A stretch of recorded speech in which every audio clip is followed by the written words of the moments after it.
It's the Mentor Show. Hey, our guest is here. She's the first. Wow, wow, wow, wow, wow, wow, wow, wow. I guess that's what would I say it is the practice of chief executive officers. Great one, great one. You're welcome all to the Mentor Show tonight. I'm your host, Dr. Olushola Ajide. And on the Mentor Show, we inspire you. On the Mentor Show, we help you to reinvent yourself, innovate yourself. We help you to inspire you to make impact in your community, in your country, and on your continent. And on this show, we bring various guests who are creatives, people who are entrepreneurs, people who are outstanding, people who are make trailblazers, if you like, in their various spheres, and that from their story we can get inspired to also go into our communities to make impact. Tonight is not an exception, and because we have a wonderful guest on the show tonight, it's going to be phenomenal. It's going to be. Our guest tonight is already in. Let me send me an invite. Tom, send me an invite so I can bring you in. Our guest tonight, great.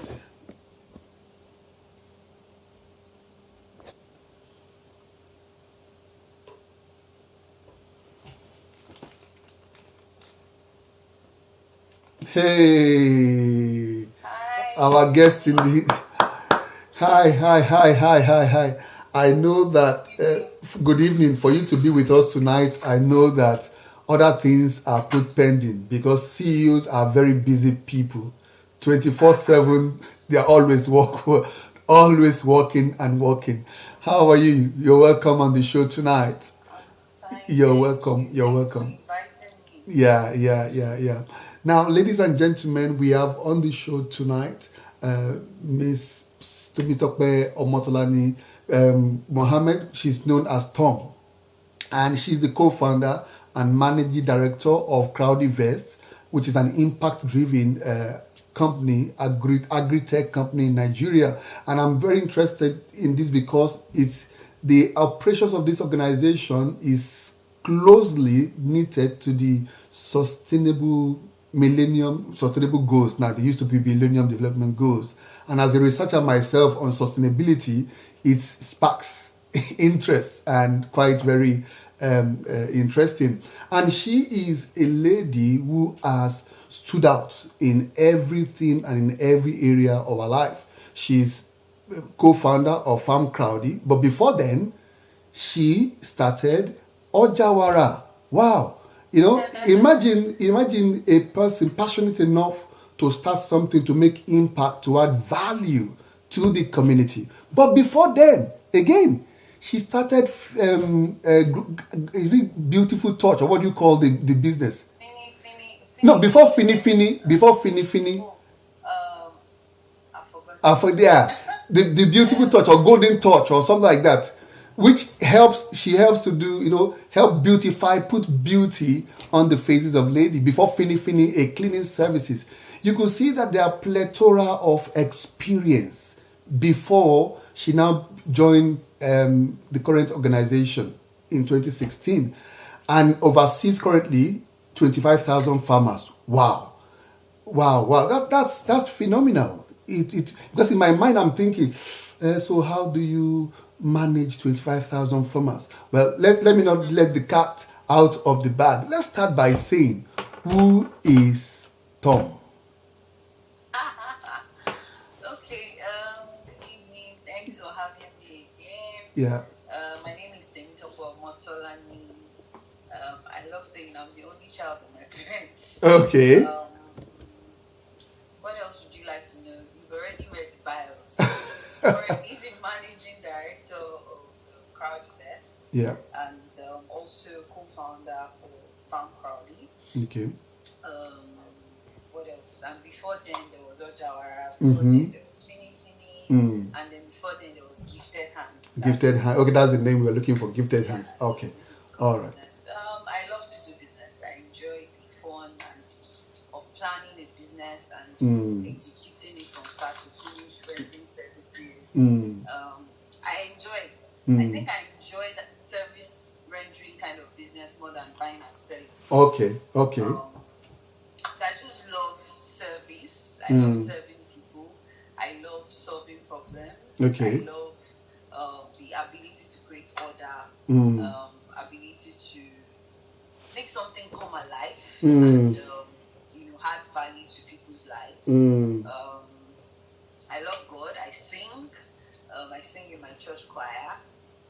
What else? Yeah, I love to. She sings. Okay. I love to travel. To travel. Wow. I love good food. I think that's about it. Yeah. Interesting. Now, if you look at all your journey, the businesses you've been involved, and all this issue of adding value to people, service oriented, meeting the needs of people. Now, how did that start? How did it come about? Well, I think I started very young. Started from writing jump 7 times and Okay. it wasn't working out. Okay. First year wrote, I didn't pass. Second year, I'm like, okay, instead of sitting at home, I need to do something. Okay. And from there, I went to learn how to do makeup. Okay. And I also love being the only child. My father passed on when I was very young, and my mom has had to fend for herself, and she's hardly at home. So that independence has always been there. So I wanted to be able to fend for myself and take care of myself. So staying at home, not doing much was not my style. I just wanted to get my hands busy. Do something. Wow. And just do something. So went to learn the makeup. From there, finished, started training people. I would say also that a lot of the businesses that I've done has been born out of trying to solve a problem. Like I see a problem and I'm like, okay, there should be a solution that can be created here and there, and I just dive into it. So I started with the makeup. Then from there, I noticed that people would want their house to be put in order, but they cannot afford to pay for cleaning services. And it was also at the time when cleaning services were not really all over town like that. It wasn't like it was a major business. So I thought, okay, why not just cater for the middle class guys that cannot afford to pay for proper professional cleaning, and just start doing it. So I was doing the makeup and I was doing the cleaning. I started doing cleaning by myself, so I'll go to people's houses, clean their toilets, put their house in order, and from there I got more jobs, and I thought, okay, let me just hire 1 or 2 people. From there we started doing post-construction cleaning, contract staffing, pre-occupational cleaning. On the industrial scale. I just grew into a lot of things there. And then while I was at it, I remember my church, Elevation Church at the time in Lekki. I was coming from Mushin, so I would come to church and people say, help me buy pepper, it's cheaper on the mainland and all of that. And I started buying things for people. Every time I'm going to church, I always have someone that to buy for. Pepper for, meat for, and all of that. I'm like, this is a business, so wow. Let me see what I can do with it. I'm always one person that you find me doing something. So now I'm selling this, or I'm buying this, or I've done interesting things from selling wristwatches to perfumes. I've just named it. I've sold a father. I just like the whole concept of having a business and doing something. So I thought, okay, why not just set up a market in Lekki? So did that. Interesting. Setting market up. And every last Saturday we're selling to people. They will come and buy and all of that. And then from there, it was, we can't wait till your last market day. Can you just come deliver to my house? I started delivering to people's houses. Wow. From there, from delivery, went to Jos and thought, okay, let me just bring in my own truck of tomatoes. And from there, did that to having my own farm, working with some farmers in Having your own, Lagos. wow. And then from there, farm probably started. So it's just, like I said, all of the things I've done, they just been out of it. There's a need, there's a void. Let me just see how I can fill it and solve the problem. So that's it. That's interesting, interesting, and I think this is important, and this is, I think, a very teaching, learning point, ladies and gentlemen, that whatever your pain is, your experience, being alone, mommy is not around, you know, some other person would have taken that to be something else and used that as an excuse not to do anything. But you turn it on its head and say, well, I just must do something. I want to be independent. And you saw it as a means of going into doing, learning things. What can I do? What can I do with my hands? And how can I be an independent person? And see how it has transformed today, which is, it's wonderful. So, ladies and gentlemen, whatever it is that is your own story, from the past, and that's seemingly, you might say, not seemingly pleasant, as it were, you could turn it also and make value and bring something great out of it, like our guest today has done. And more so is also the other point of view, always being observant of the environment and saying, oh, what's happening here? Okay, oh, you mentioned, and I like the word you said, create order. In other words, looking out for chaos where there is chaos anywhere, to say Yeah. to say what. Nigeria seems to have a lot. Oh, Nigeria has a lot of chaos. Nigeria has a lot of chaos, and when I see it, I see money. It means when there is problem, there is money. If we can just change our perspective to these things, rather than complain and always point the finger, what solution can you create to solve those problems? And then what you get in exchange for adding value, you get money for it. So, So it's important, and I think that's another thing that we do on the Mentor Show, helping people to reinvent themselves. And one thing we've been saying on this show regularly is the fact that our belief system must change, our perspective must change. The things we see as I cannot do this, I cannot do that, or as obstacles, could seemingly actually be source of opportunities. Like you always saying, okay, where there's chaos, oh, there's money here, there's value here, there's something I can do, there's something I can bring to the table here that will be a blessing, as it were, to other people. So it's wonderful to have such perspective to life. Now, take us through, for you as a person. Now, you have told us about how you like to be independent. You see chaos. When you see chaos, you say, no, we need to bring order here. We need to add value. Now, take us through your thinking process. okay, so well, you know how some people have the ability to sit down and properly strategize and plan and try to dot all the i's and cross Yeah, all the t's. yeah. Unfortunately, I'm not like that. Okay. I'm a very organized person, but I don't. When it comes to all the businesses that I've done, it's not like I had a full picture of, okay, this is how I want to do it, and I was still saying to someone, and I've told people, you can't. Everybody, they are all different. I was still saying to one of my colleagues in the office, and I said, you know how people sit down and they plan their year, and they still, this year I want to achieve 5 things or 10 things. I want to do that, I want to do that.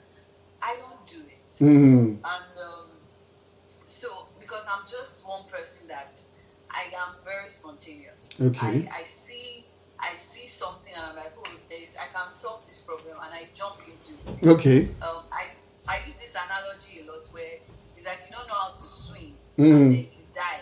You die. Survival instinct give you the wisdom to say, okay, I need to, if I don't want to die, I need to do so. So your ability to survive in those, even you surprise yourself like, what, did I really survive that? So that has been my own style. I look at something, I'm like, okay, there's a solution here that I can create. I may Mm. not have the degree, I may not have the know-how. I Mm. just go into it, look for partners or work with people that are there or they know Mm. better than Mm. I am. Mm. And mine is just let me create this value. So Mm. some people sit down, they plan, they think through things, they analyze things. Mm. Don't get me wrong. One of my strongest weapon is my mind. I Yeah. live in my mind a lot, Okay. but like 1001 thoughts are just, left, Flipping. right, and center. You're trying to solve this, you're trying to do this. Mm. But then Mm. when it comes to starting something or work, I Mm. am as spontaneous as possible. Okay. But one major thing I do is that I open up my mind to possibilities. Okay. Okay. I'm not one to say, oh, this thing is not possible, this thing cannot be done. Mm. Because I Mm. know that whenever you say something cannot be done, your mind shuts down Yeah. Yeah. to Yeah. possibility of it being Of done. it But being when done. you Yeah. say this thing can be done, what Mm. happens is that your mind is like a parachute. It Mm. opens up and start thinking of, okay, how can I get it done? How can I Mm. get it? Mm. So I would say when it comes to my mind, I'm an open book. I process a lot of things. Mm. However, I'm very spontaneous when my mind is fixed on something to say, okay, this is what I want to do. I just go all out for it. Yeah. Whether I'm supported or not, whether I am, as long as I'm locked in on it, I Mm. just go. And then when I do that, if I come back and maybe I failed at it, I'm Mm. not one to regret. I don't regret things. People sit down and say, "Oh my God, how did you do this?" I don't regret things. I just learned from things, and I did this, it didn't work out. Okay, good. That's part of the things I've done, You've done. and Yeah. I've checked it out of my list. Mm. And so I don't regret things. I just sit down and think, okay, what could I have done better? What could I have not done? What should I have done? I just do like an analysis. Analysis. Yeah. Yeah. Interesting. So that's me. Interesting. Now, looking at the fact that now transitioning from the Ojawara. Now, how did that Ojawara now lead to having a farm in Jos? Okay. So, first, when I was setting up the market last Saturday of the month, Mm. like I said, people started reaching out to say, okay, can you please deliver this thing to my house? Mm. So, I had a lot of deliveries that I do during the week. I was delivering to people's houses. Wow. However, Only you, or you employed people. I did I did delivery by myself. I just Wow. had a driver that helped me to deliver to different places. But I went to the market myself, and then I had what do they call it now? Like an barrow in the market. Okay. So Yeah. every time I'm Yeah. coming, I just call her, so she takes me to different parts, and then she packs the things and know where to go and keep them. Okay. Okay. Okay. So so the margins were not adding up. So you go to the market from morning to as early as 6 a.m. Sometimes I'm already now 12 trying to shop for people. And at the end of the day, by the time you pay for transport, by the time the numbers were not adding up. I'm like, I'm doing so much, but I'm not getting so much. Yeah. So I remember that my mom used to live in Jos at some point, and she said, "Oh, full stop. They are pretty cheaper in Jos." So I didn't know anybody in Jos. I just that's me.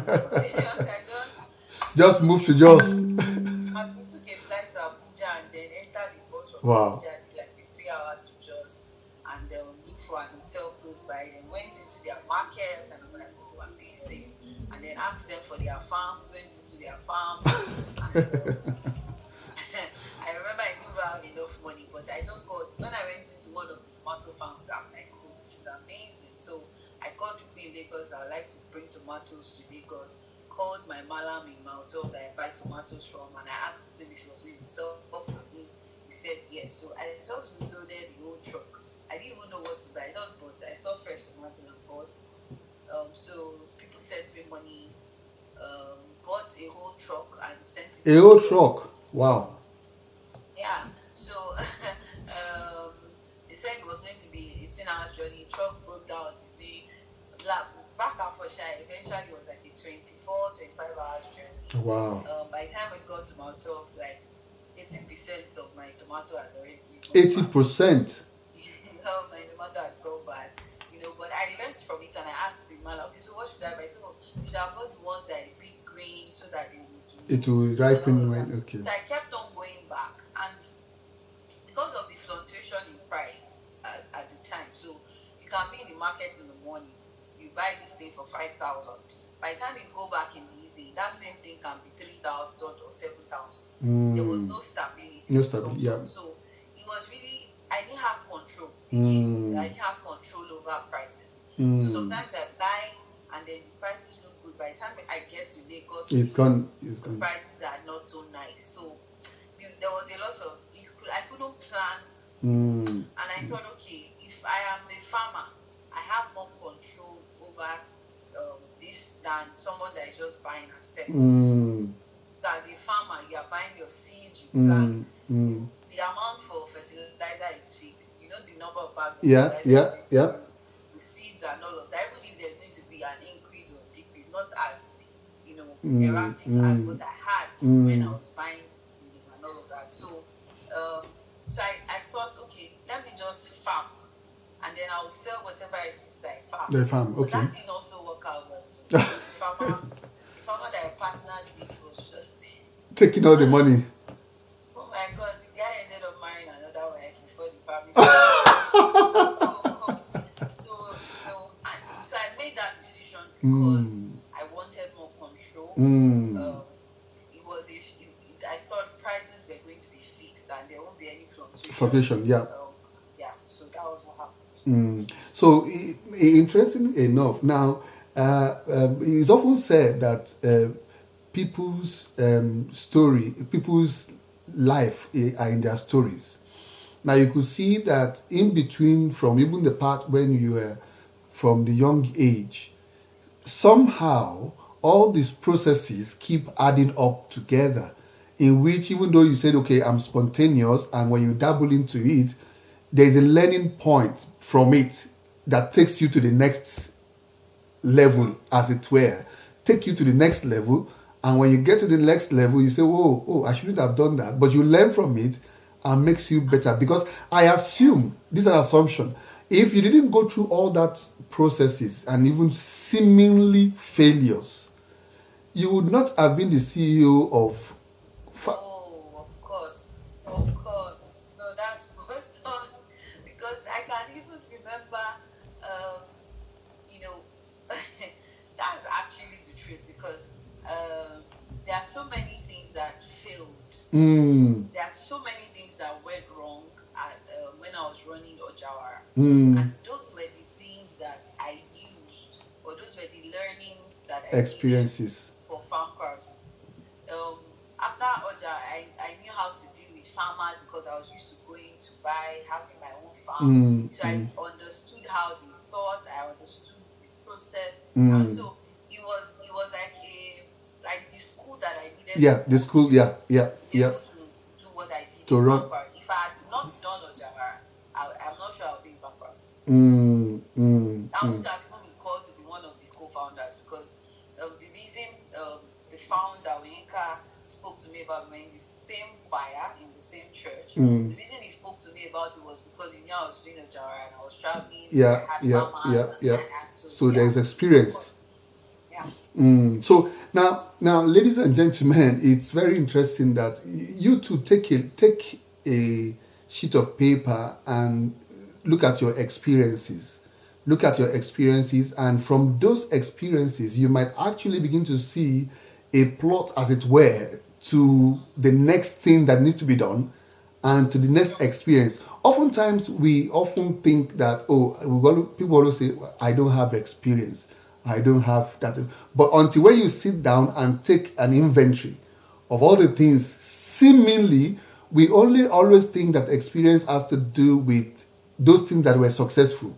So if you're going for employment and they say, oh, it's only these things that were successful. However, also the failures are part of your experience. Because for you as a person now, those things, when they were failing, you were not so happy about it, but you were learning on the journey.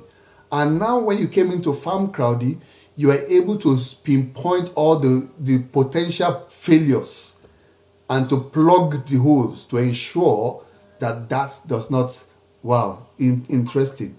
Now, how does it feel like running and overseeing 25,000 farmers?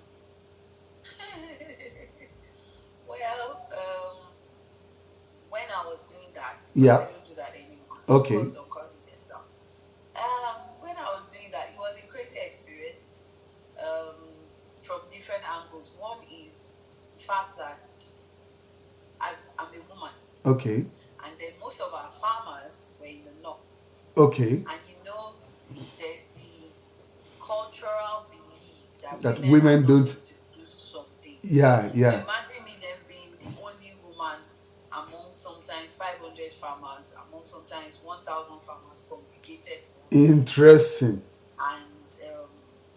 And then when you look at the age, you know that probably I'm like the youngest The among youngest them. among them. Wow. So and I'm the female, only female among them. So and I've always had those weird experiences where I sit in a place and I'm the only woman in those Wow. places. Like it's a very, very like a usual occurrence that I'm taking note of. So that alone was a big one. And then you have to tell them what to do. Where if you, for example, Female shouldn't tell him. Don't tell me.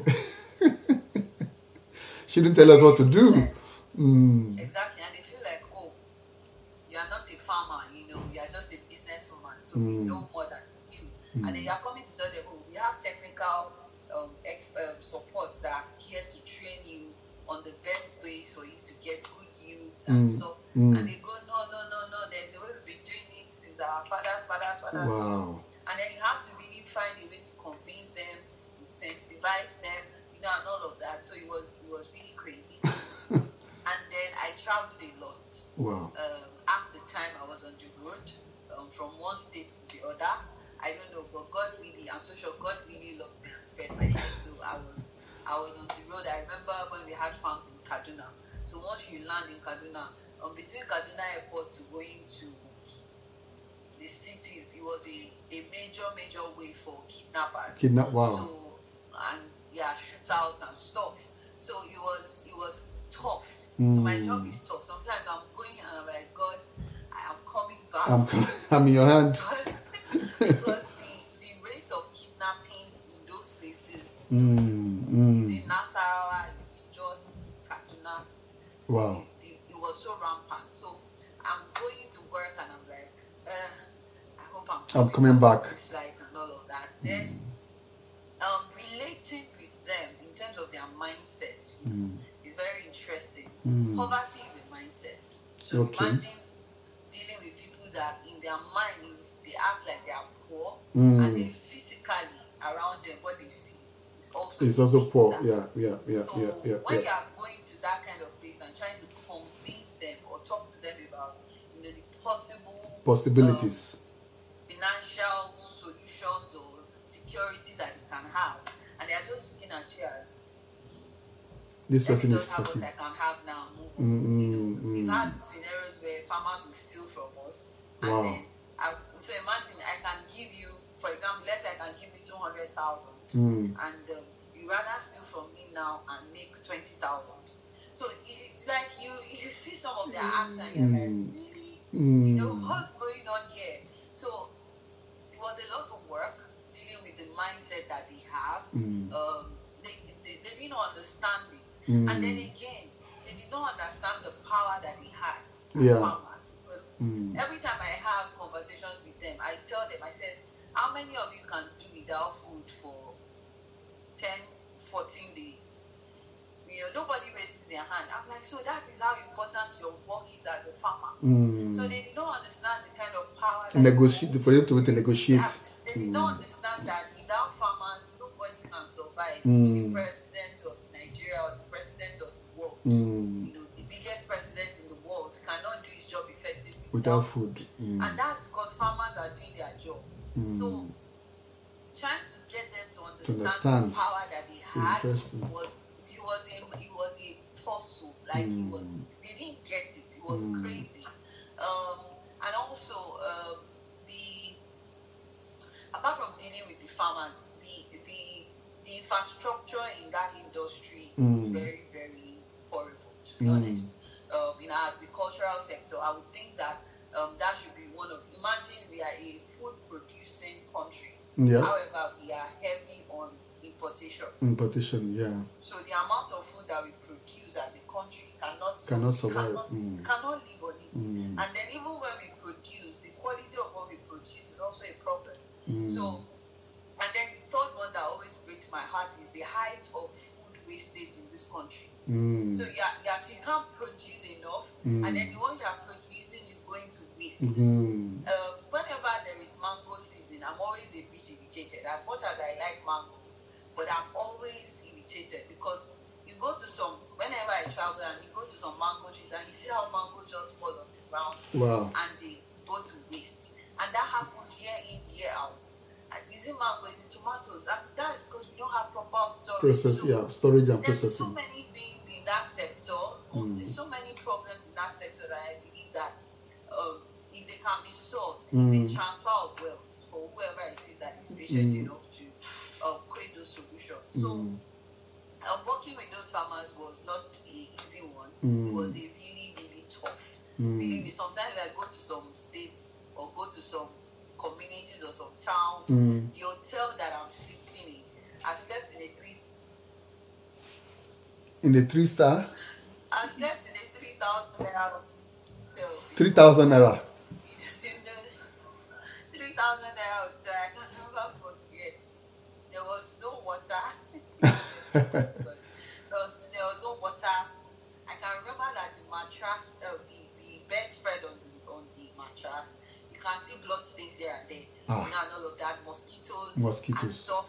There's no food, and then they tell you this is the best hotel in this town.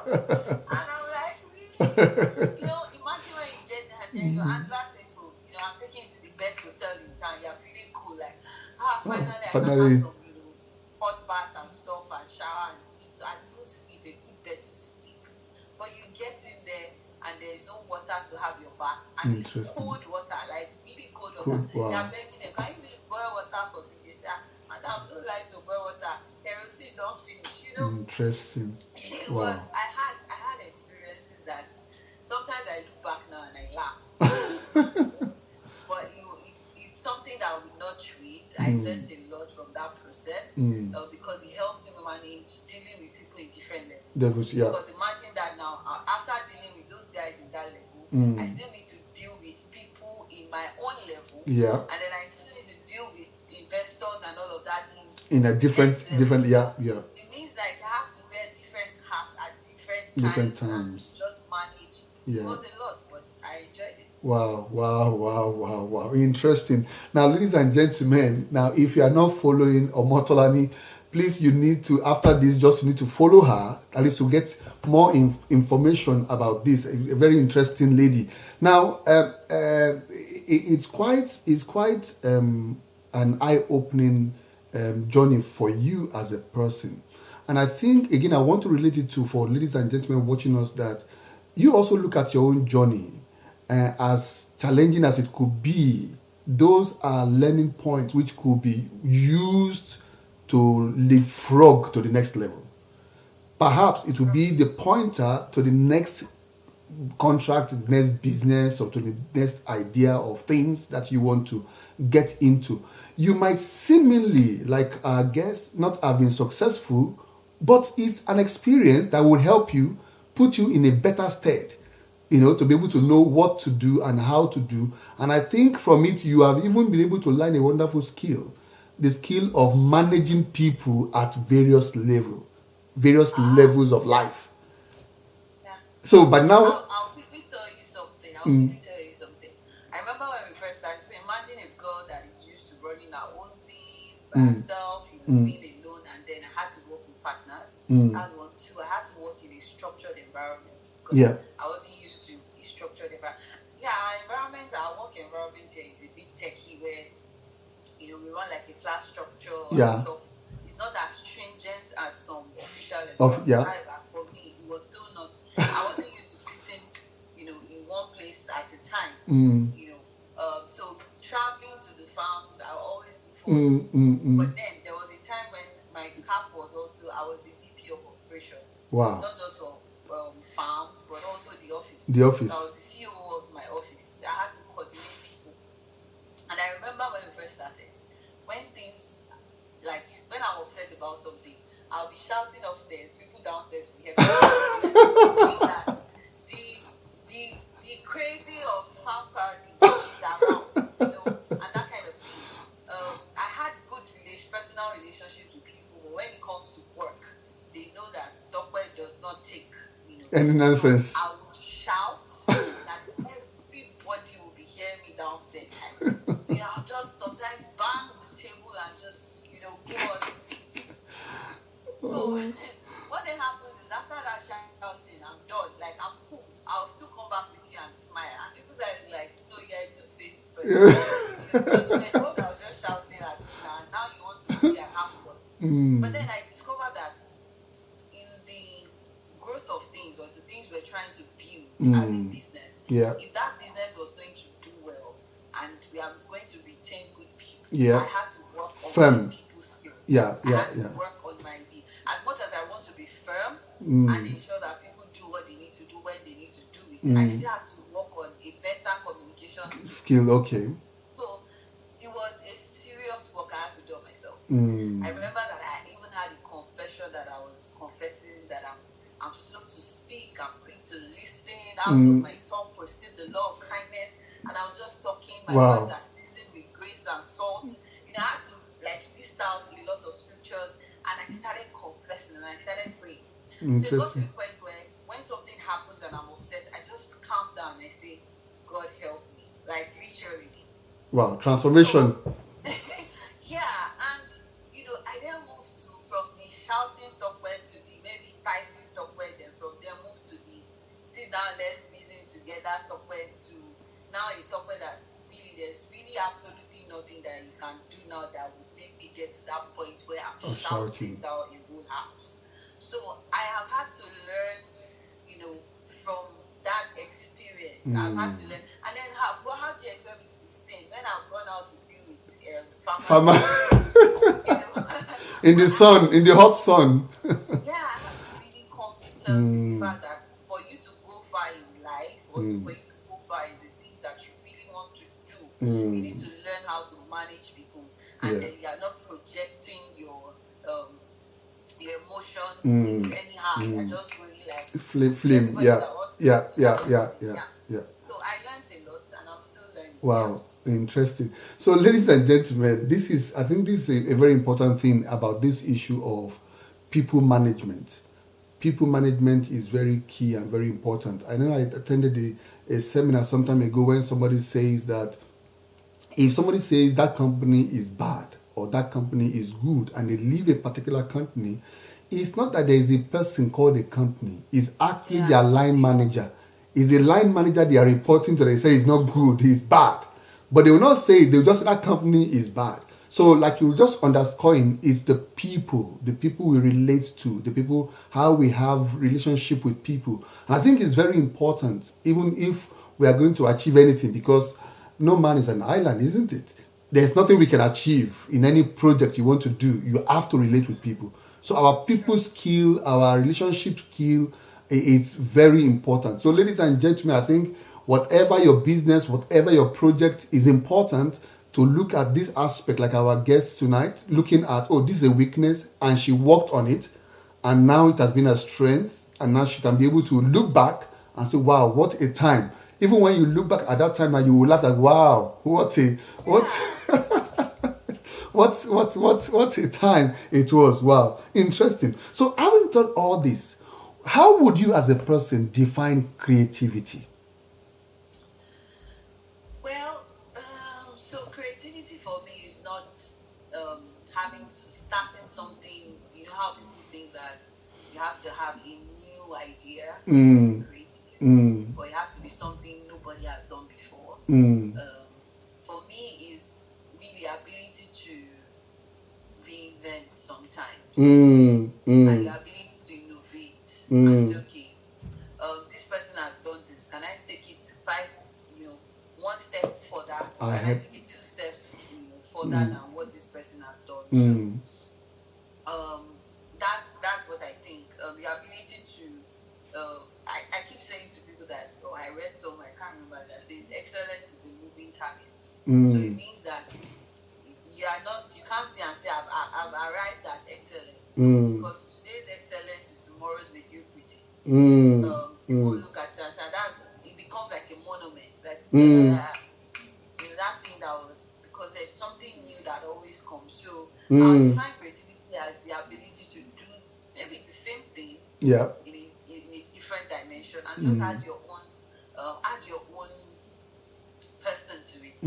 I also love when creativity is about the person, where you can see something and I say, oh, this embodies Tokwe, or this speaks to Tokwe, and all of that. So it's interesting how people want to be creative and they think they have to do it being someone else. No, you have to do it being yourself. You as yourself, you're a unique person. So the ability to apply yourself into something is what makes it unique and creative. So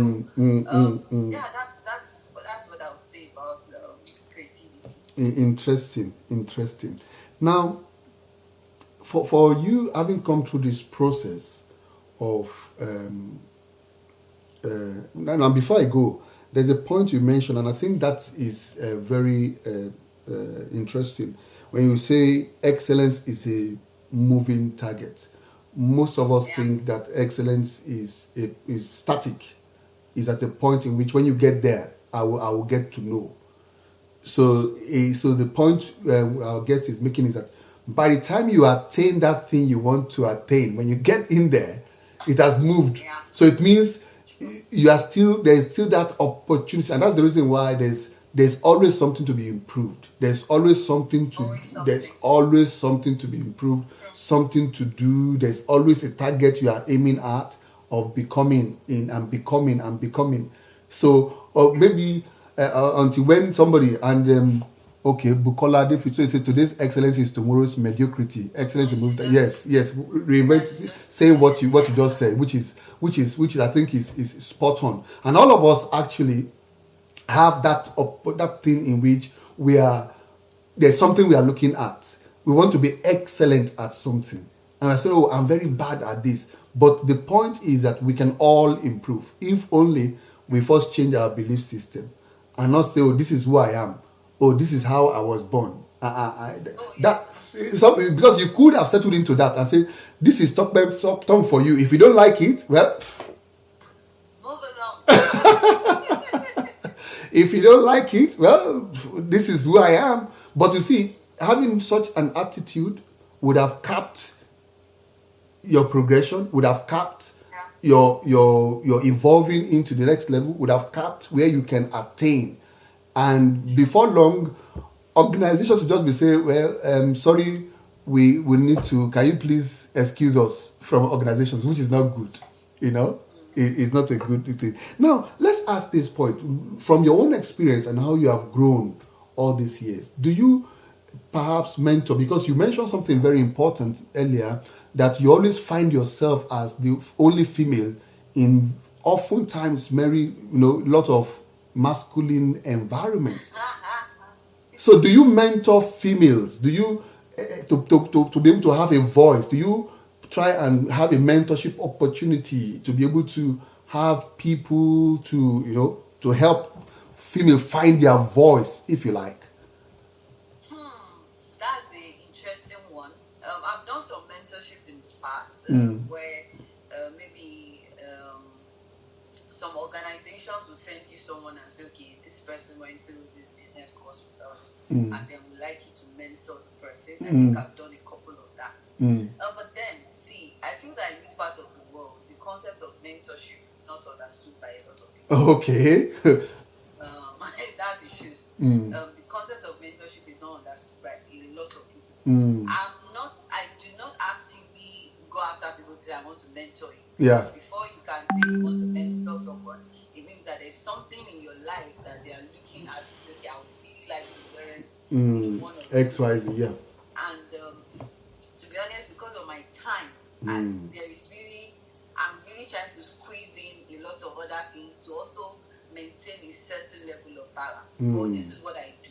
When people come to me and say, I want you to mentor me, I first tell them, stop first. Stop first, because that what they eat, drink, sleep, everything, they just dump it on you, and as your mentor, you have to show them the way. And I'm like, no, stop there. What I try to do is, if people have questions or they think that I can quickly attend to something and they send me an email or a message, I try to attend to it as honestly as I can. Yeah. But to go after mentoring people, I've not actively done that. I try as much as possible to put some stuff on my page as well to say, okay, whatever you want to learn from this, learn, and all of that. But the one-on-one, deliberate style, I feel that a lot of people don't understand it and they abuse it. So, so I encourage a lot of people that just watch my life from afar. I'll try and say as much as I can say, on the platforms that I belong to. It is only on Instagram that I'm active. I'm not good on social media in terms of Twitter. I don't know how people keep so many accounts. So I'm just only active on Instagram. I don't know how they do Facebook, Twitter, everything together. So on my Facebook, I try to put as many things that inspire me and put it there to say, okay, let people learn what they want to learn. But actively, no.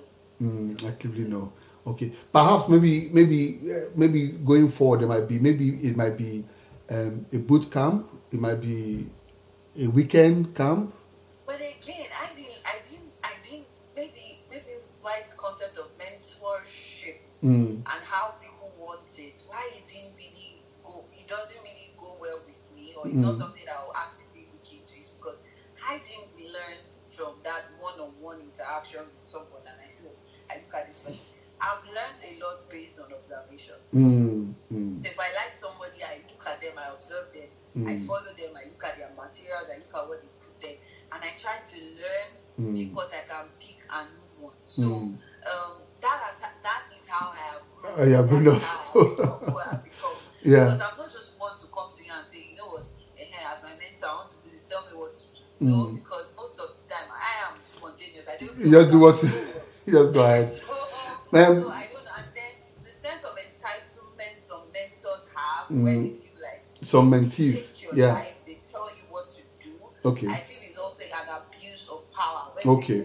When the mentors is now dictating and directing the life. Like, even if you are giving people opinions or you advise them, you still allow them make decisions based on their own. What they think is right and all of that. So it means that on both sides there is an anomaly. On the side of the person who is mentoring, it becomes a Dracula and it becomes the director of everybody's life. On the side of the mentee, he thinks that, oh, you are the one that will determine the food I will eat today, the clothes I will wear, the author and feature of your life, in which, oh, you are the one that will determine what I want to do. Can you please tell me? And they don't think you must give me 24/7, which is not possible, like you rightly mentioned. And maybe there might be need for some of us or to be able to write a book on that to correct that perception, particularly when it comes to the issue of mentorship in Africa, Africa perspective. So that's very interesting. Now, for me as a person, as a researcher, on sustainability and corporate social responsibility. What corporate social responsibility do you get involved with? Corporate social responsibility. So if you say it like that, I won't say there is one in particular. Okay. But I think I treat my job and what I do every day as a corporate social responsibility. Okay.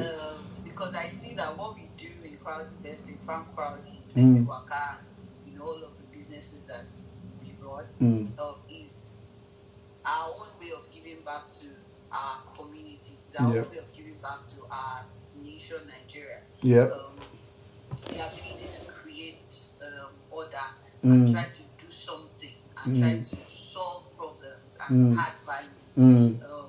We do it's what I do every day. Okay. I'm coming to the office and I'm thinking that, okay, as I'm going to the office. Sorry about that. Oh, sorry about that. nation Nigeria. Yeah. So yeah, so I'm thinking, what am I going to do today? What decisions? How Mm, does my mm, decision today reflect in the global economy? How is it going to change something? How am I adding value? mm, How can I make sure that people's investment, when they fund projects on our site, their mm, monies are well managed? So how can mm, I ensure that even the businesses that we are onboarding or bringing on the platform, mm, what values are they adding? What mm, problems are they solving? mm. So I see my everyday work as I'm Comprehensive asset. responsible, Mm. yes, for what is happening, the growth of our nation. I'm responsible for the growth of my people that work in the organization every day. Where I'm thinking, how is this work that we do every day? How is it adding value to their lives? So I treat my everyday work as that. So that's how I feel. That's is an interesting perspective of trying to be a good steward, as it were, of other people's money, good steward. So now, what is Crowdy Vest?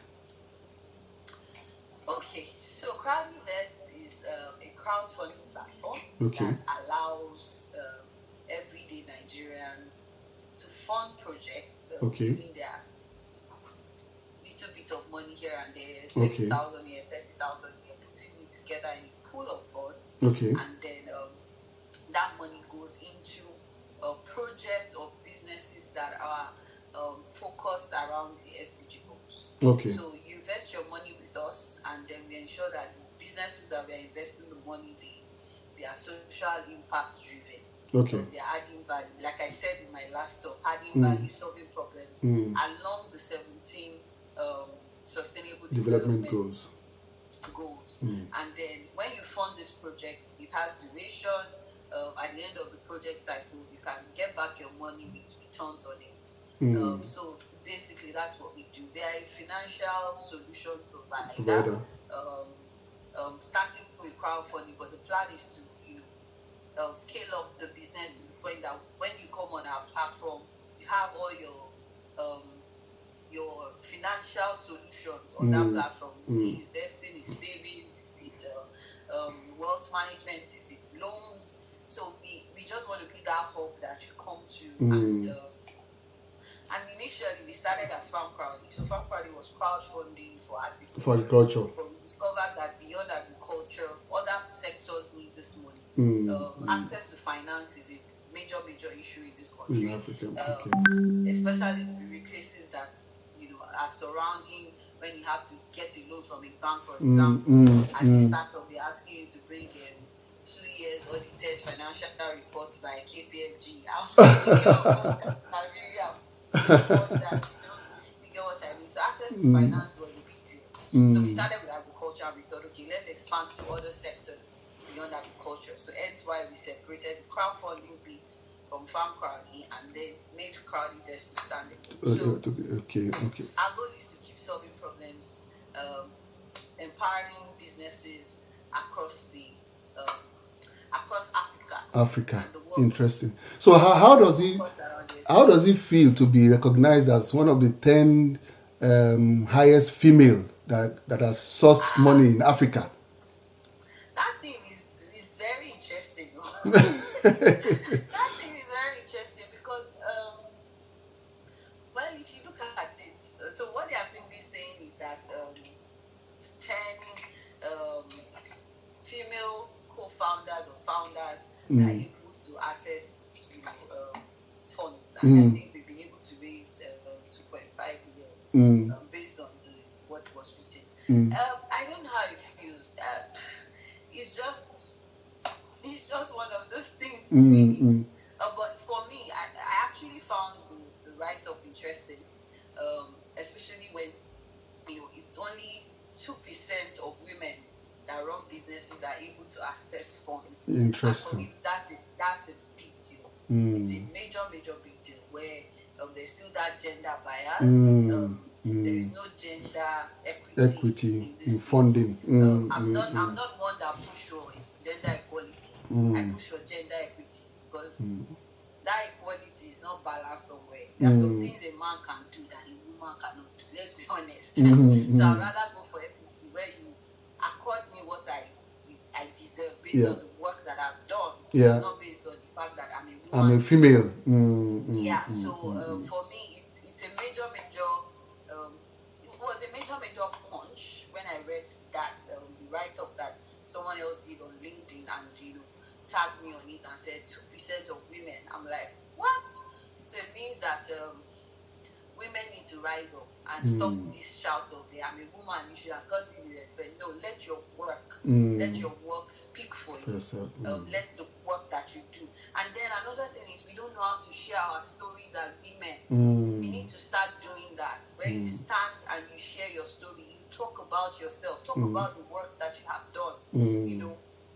There's nothing bad in it when I call on my social media and I say today I was able to pay salaries of over 1,000 people. That's massive. So, but we don't share our story. We just feel keep like it. If I put myself out there, our traditional mindset also just believe that it's let me not put myself out there before they think I'm rich. I've arrived.